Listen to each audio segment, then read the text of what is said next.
Hi friends, welcome back to our smart Telugu vlogs. అందరికీ నమస్కారం. బంగారం బ్రిలాకు స్వాగతం. ఈరోజు రెండు తెలుగు రాష్ట్రాల్లోని ముఖ్య పట్టణాలైన హైదరాబాద్, విజయవాడ, విశాఖపట్నం నగరాల్లో బంగారం మరియు వెండిధరలు ఎలా ఉన్నాయో ఈ వీడియో ద్వారా తెలుసుకుందాం. ప్రతిరోజు మన ఈ వీడియోలో బంగారం మరియు వెండిధరలకు సంబంధించి ఖచ్చితమైన సమాచారాన్ని ఎప్పటికప్పుడు అందించడం జరుగుతుంది. ఈరోజు బంగారం వెండిధరలకు సంబంధించి ఇప్పుడే లేటెస్ట్ అప్డేట్ అయితే రావడం జరిగింది. అందుకంటే ముందు మా వీడియోకి ఒక లైక్ ఇవ్వండి. మీరు ఇచ్చే లైక్, షేర్, కామెంట్ మాకెంతో సపోర్ట్ అండ్ ఎంకరేజింగ్గా ఉంటుంది. అలాగే మా ఛానల్ని ఇప్పటివరకు ఎవరైతే సబ్స్క్రైబ్ చేసుకోలేదో ఇప్పుడే సబ్స్క్రైబ్ చేసి బెల్ ఐకాన్ యాక్టివ్ చేసుకోండి. ఇలా చేస్తే గోల్డ్ మరియు సిల్వర్ రేట్లకు సంబంధించి లేటెస్ట్ అప్డేట్స్ మిస్ కాకుండా నోటిఫికేషన్ ద్వారా పొందవచ్చు. ఇక ఈరోజు బంగారం కొనుగోలు చేయాలని చూసిన ప్రతి ఒక్కరికి షాక్ న్యూస్ ఫ్రెండ్స్. బంగారం ధరలు మళ్ళీ పెరుగుదలైతే నమోదు చేశాయి.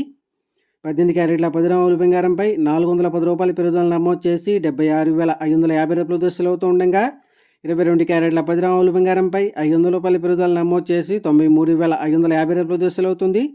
అలాగే 24 క్యారెట్ల 10 గ్రాముల బంగారంపై 550 రూపాయల పెరుగుదల నమోదు చేసి 1,02,060 రూపాయలు దశలవుతూ ఉండగా 1 కేజీ వెండిపై 1000 రూపాయల తగ్గుదల నమోదు చేసి 1,30,000 రూపాయలు దశలవుతుంది ఫ్రెండ్స్.